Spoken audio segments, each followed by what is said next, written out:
So now I want to talk about the possible negative consequences of using one of these classic DAW templates. This is the one that I created for myself. I actually, God is my witness, I went in and created a mind map, which is like this brainstorming exercise where you look at how you can organize your thoughts in order how to make this template. And then I went through and I created this thing, and I've got all my MIDI instruments in here, and there's 6 different ones, and that's only one channel for each. And if I wanted to have more than one channel, I would have to create I would have to duplicate these guys and then put on another channel. I've got a special group for the kick, which has got 3 different kicks in there. I've got a percussion group. I've got a bass group. I've got a foreground group, so with the thought that maybe I would have background elements like pads and then melody elements up front. And then I've got a back group, and okay, so let's expand all these guys.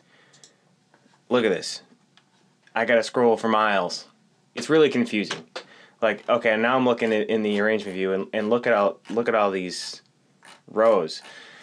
And okay, yes, it is nice that you can group them and you can collapse them and all this stuff, but at least to me, psychically, all this stuff is still floating out there in the background. It's all this unused capacity for every set that I launched, and it was getting stressful to think about, okay, how do I get all this stuff set up? Do I want to put this element into the bass group, or do I want to put it in the fore group? Because I've got a sidechain compressor in the bass group, but then the fore group has got the saturator on it. Maybe I could turn on this compressor that I put on the foreground group. It became baffling. So now I want to talk about the concept of just-in-time manufacturing, which just-in-time manufacturing is a business concept that basically means don't have more inventory or costs than you need in order to do your business. So how can we utilize that thought to help us do our work musically? I'm looking at this thing and I'm saying, okay, this is taking up a lot of mental headroom for me. I don't want to think about, oh my gosh, what is in this template, this incredibly complicated beast that I've created. I don't have time for that. I don't want to spend any thought cycles on that problem. But luckily, Live is not Cubase. Live it's supposed to be intuitive. It's supposed to be set up in such a way that you can just drag and drop anything you want to do. So, and it is really easy. So here's what I want to show you how to do that.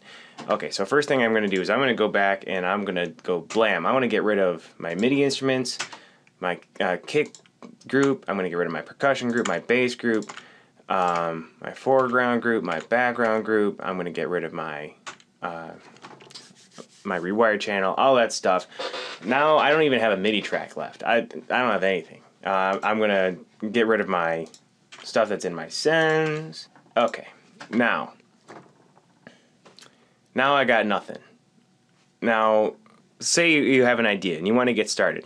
So all you have to do is go up to the instruments thing and then grab whatever you want, whatever you need. Like say for example you want this simpler and you want to do a grand piano.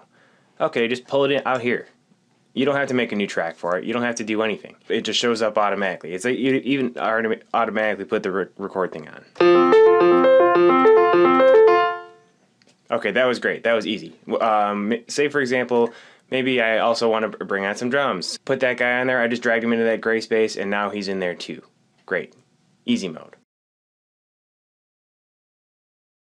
So now you're probably saying to yourself, okay, but the reason why you made that DAW template in the first place is it's supposed to save you time. That's true, but the thing is that the way that Live is set up, you can still get those time savings and not have all the visual and mental clutter that we saw in my giant old DAW template.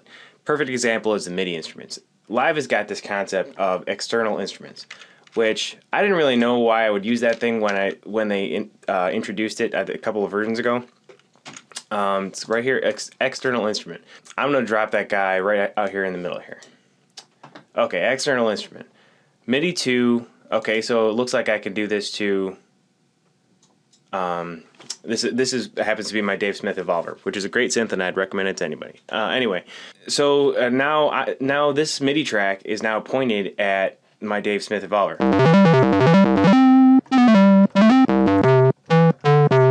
Now I could either just do that every time I wanted to bring in that particular synth, or I could rename this guy here, and then drag and drop him on the external instrument thing.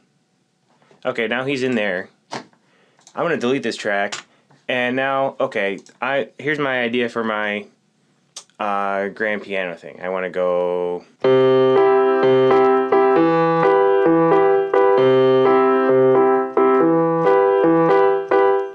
Wasn't that beautiful music? Okay, now I want to add some Evolver to this. So now, okay, I'm going to get all the way out of instruments. Now I'm getting back in external instruments. I'm going to pull this Evolver into it. All right.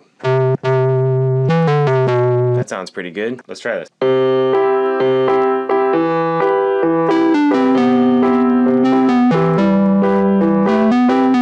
Easy mode.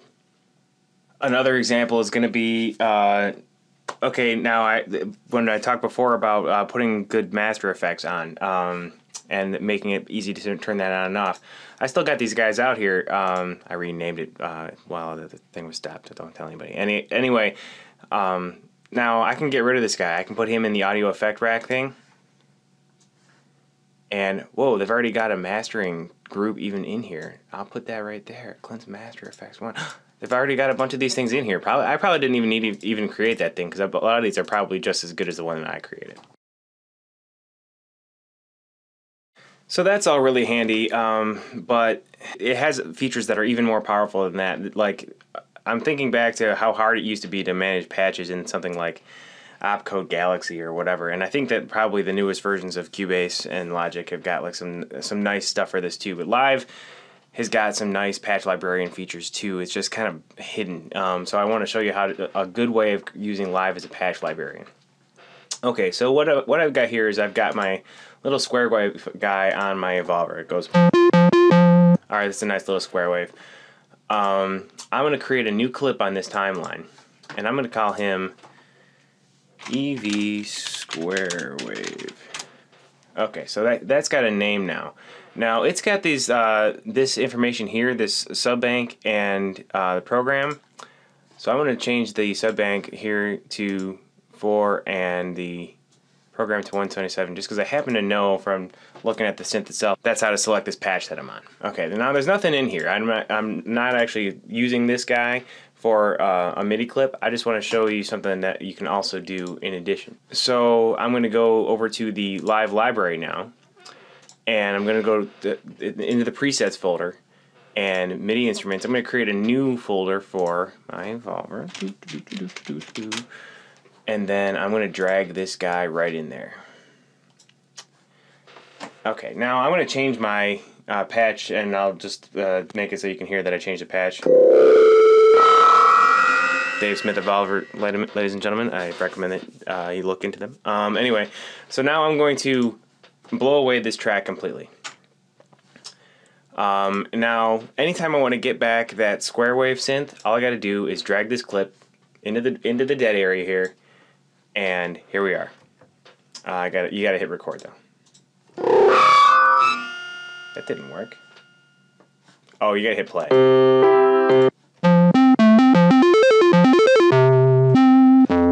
See, when I hit play on this clip, it automatically forced this thing into to use this subbank in this program.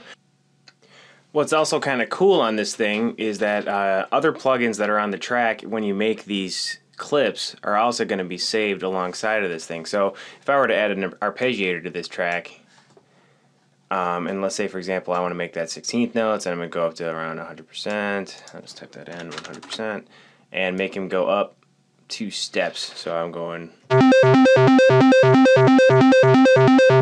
Okay, got that. Now I want to rename this guy. I'll make a new clip, and I will call this EV Square with ARP. And I'm going to go back to my presets folder. And now this is I put some of the stuff in there with that I had before, but you can see that now. I put that evolver thing in there, and EV square with ARP. Okay, now if I blow this guy away and I bring him back in, now if you look at this track, it's still there.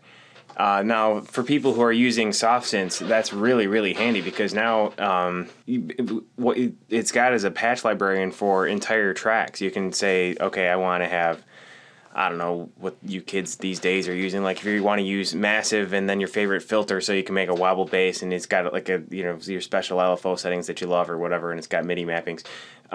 You can drag this clip, just create an empty clip, drag it into your presets folder, and then anytime you want to use that guy, just yoink, drop them into the empty space, and you're rolling. So once again, great time saver. All the time savings you would have had by having a really well thought out DAW template, but you don't have to think it out in advance. You can just say, okay, this is something I might want to use sometime. Great. And then now I can just have it at any time, and if I don't want it, I don't have to look at it. It also becomes even more powerful when you start looking at racks, which is what we're going to look at in the next lesson. Thanks a lot.